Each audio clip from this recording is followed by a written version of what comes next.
Movie के start होते ही हम एक लड़की जुनवो को देखते हैं जो एक फ्लैट में अपने पेरेंट्स और एक सिस्टर के साथ रहता था। वो अपना पूरा दिन अपने फ्रेंड्स के साथ लाइव वीडियो गेमिंग में स्पेंड करता था। उसे पबजी गेम का बहुत क्रेज था और उस दिन भी वो उसी में बिजी होता है, लेकिन उसकी फैमिली घर पर नहीं होती। तभी गेम खेलने के दौरान न्यूज पर एक रिपोर्ट आती है कि सियोल सिटी में एक वायरस फैल गया है और उससे इन्फेक्टेड होकर लोग एक दूसरे को ही काट रहे हैं। ये वायरस इस हद तक फैल चुका है कि गवर्नमेंट के कंट्रोल से भी बाहर हो गया है और जो लोग सरवाइव कर गए हैं उन्हें बचने के लिए कोई रास्ता नजर नहीं आ रहा। ये न्यूज सुनकर वो अपने अपार्टमेंट की बालकनी से बाहर देखता है कि वहाँ पर इन्फेक्टेड लोग बुरी तरह एक दूसरे को काट रहे हैं और वो सारी सिचुएशन देखकर वो काफी घबरा जाता है। असल में वो वायरस ज़ॉम्बी वायरस था और उसकी वजह से इन्फेक्टेड होकर लोग ज़ॉम्बीज बन रहे थे। अब जैसे ही वो अपने फ्लैट में आता है, उसका एक नेबर जबरदस्ती उसके फ्लैट में घुस जाता है, जो जुनवो को उसका वॉशरूम इस्तेमाल करने के लिए बोलता है। और तब जुनवो न्यूज देखता है कि लोग इन्फेक्टेड होकर कैनिबलिस्टिक नेचर शो करवाते हैं, उनकी स्किन बिल्कुल व्हाइट हो जाती है और आईज रेड,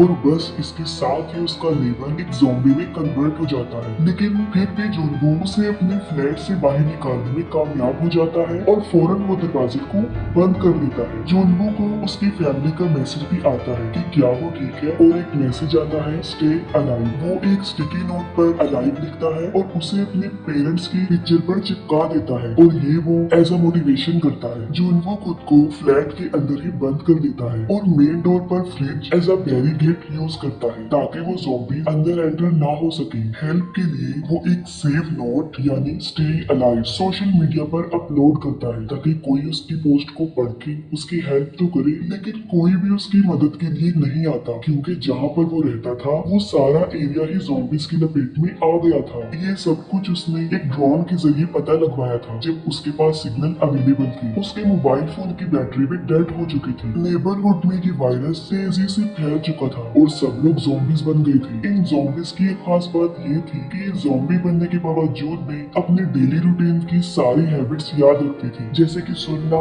देखना, मूवमेंट और डेली रूटीन। जैसे अगर वो सुबह ऑफिस जाते थे तो वो ज़ॉम्बीज बनकर भी ऑफिस जा रहे थे। और सुनने में ये ज़ॉम्बीज में एक नया कॉन्सेप्ट लग रहा था। जुनवो को याद आता है कि वो रेडियो के थ्रू हेल्प के लिए किसी को मैसेज भेज सकता है, लेकिन उसके घर में इस किस्म की कोई भी डिवाइस अवेलेबल नहीं थी। वक्त गुजरता जा रहा था और हर रोज जुनवो मदद लाने के लिए वीडियो बनाया करता था। और जाहिर है इतने दिन घर में एक कैद की तरह रहने से उसकी सारी फूड सप्लाई के साथ साथ इंटरनेट और नेटवर्क भी नहीं रहता। रात को वो एक पुलिस ऑफिसर को देखता है जो अपनी जान बचाने के लिए उन ज़ॉम्बीज से लड़ रही थी, लेकिन वो ज़ॉम्बीज उसे भी मार डालते हैं। वो सब कुछ जुनवो की आंखों के सामने हो रहा था। वो उन ज़ॉम्बीज का ध्यान अपनी तरफ लगाने के लिए उसे बचाने की कोशिश करता है, लेकिन इसका कोई भी फायदा नहीं होता। इसी दौरान एक ज़ॉम्बी मेन डोर को ओपन करके उसकी तरफ आने की कोशिश करता है और तब वो ज़ॉम्बी को लटक कर इस तरह दिखाता है कि जैसे वो नीचे गिर गया हो, और उसके साथ ही वो ज़ॉम्बीज नीचे गिरकर मारे जाते हैं। लेकिन जुनवो समझदारी का मुजाहिरा करते हुए बच जाता है। अब इन ज़ॉम्बी से तो वो जान बचा लेता है, लेकिन फिर वो देखता है कि घर में खाने की सब चीजें खत्म हो गई हैं और तब वो ड्रिंक करके अपना गुजारा चलाता है। स्टार्टिंग में उसे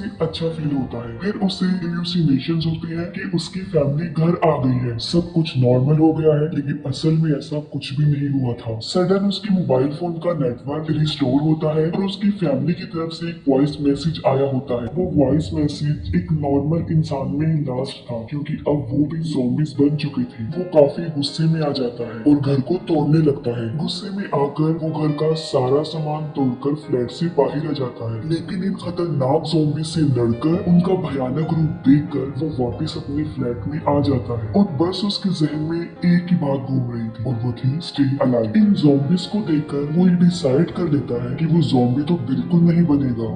ये सोचकर वो खुद को फांसी लगाकर सुसाइड करने वाला था और तभी कोई सामने वाले फ्लोर से एक लेजर लाइट की मदद से उसे बचा लेता है। वो उठकर देखता है तो उसके सामने वाली बिल्डिंग में एक और सर्वाइवर बची थी जिसका नाम किम यूबिन था। वो दोनों डेली सिग्नल्स के थ्रू बातें किया करती थी। यूबिन ने अपने घर के मेन डोर पर एक ट्रैप भी लगाया था जिसके अंदर एक ज़ॉम्बी फंस जाता है और मौके का फायदा उठाकर यूबिन उसे मार डालती है। यूबिन एक अच्छी लड़की थी, वो किसी को ज़ॉम्बी मारना नहीं चाहती थी, लेकिन सिचुएशन कुछ ऐसी थी कि उसे उस ज़ॉम्बी को मारना पड़ा, क्योंकि अगर वो उसे न मारती तो वो शायद उसे मार डालता। यूबिन देखती है कि जुनवो काफी दिन से भूखा है, तो वो उसे खाना देने के लिए एक रस्सी को बांधकर उसके अपार्टमेंट में फेंकने की कोशिश करती है, लेकिन जिस बॉल के जरिए वो रस्सी को उस फ्लोर तक फेंक रही थी वो वहां पहुंचने की बजाय नीचे गिर जाती है। तब जुनवो अपना ड्रोन भेजता है और ड्रोन के जरिए उन दोनों के बीच एक रस्सी बांध दी जाती है और जुनवो तक खाना पहुंचाया जाता है। उसके बाद एक ज़ॉम्बी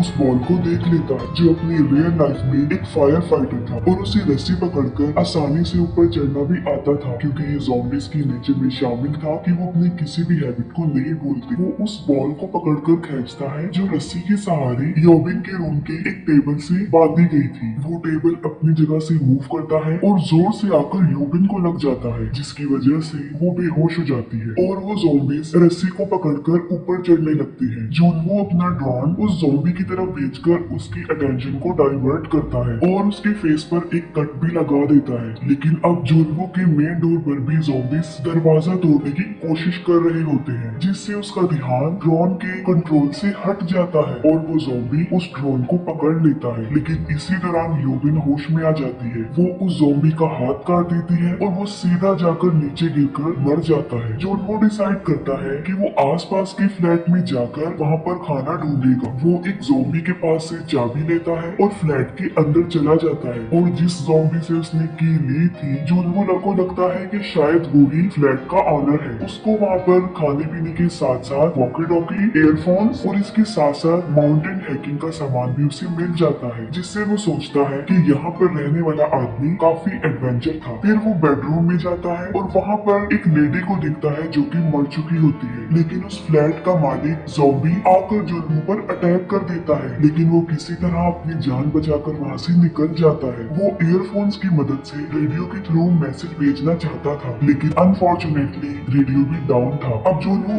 एक वॉकी टॉकी योबिन को भेज देता है। वो दोनों वॉकी टॉकी के जरिए काफी दिन तक एक दूसरे से बातें करते रहते हैं। योबिन जुनवो को बताती है कि उसे हाइट से बहुत डर लगता है। यहाँ पर हमें ये रियलाइज होता है कि खाने पीने के अलावा इंसान को किसी के साथ की भी जरूरत होती है, क्योंकि अकेला रहना भी इंसान के लिए कभी कभी किसी नुकसान से खाली नहीं होता। पानी पीने के लिए ये दोनों बाहर कंटेनर्स रखा करते थे और जब बारिश होती थी तो वो कंटेनर्स पानी से भर जाया करते थे। एक दिन बहुत सारे ज़ॉम्बीज़ उस पूरे अपार्टमेंट में फैल जाते हैं। उन ज़ॉम्बीज़ के मूवमेंट से ऐसा फील हो रहा था कि जैसे बारिश हो रही है, लेकिन असल में वो उन ज़ॉम्बीज़ के भागने की आवाज थी। भगदड़ में यूबिन से कुछ चीजें गिर जाती हैं, जिससे साउंड हो जाती है, जिस पर सारे के सारे ज़ॉम्बीज़ उसी के फ्लैट की तरफ आने लगते हैं। लेकिन तभी जुनवो यूबिन के साथ वाले फ्लैट से अपने घर के लैंडलाइन नंबर से उस पर कॉल कर देता है, जिससे वो सारे ज़ॉम्बीज़ यूबिन के साथ वाले फ्लैट में चले जाते हैं। यानी इन ज़ॉम्बीज़ की सुनने की पावर काफी स्ट्रॉन्ग थी। ये दोनों बात करते हैं कि अगर वो यहीं पर ऐसे ही पड़े रहे तो वो एक दिन मर जाएंगे। यूबिन बताती है कि उसने जुनवो की बिल्डिंग के फ्लोर नंबर 8 पर किसी ज़ॉम्बी को भी नहीं देखा, तो वो कहती है कि उन्हें वहाँ जाकर अपने जिंदा रहने के लिए खाने को ढूंढना होगा। वो दोनों नीचे आते हैं और ज़ॉम्बी से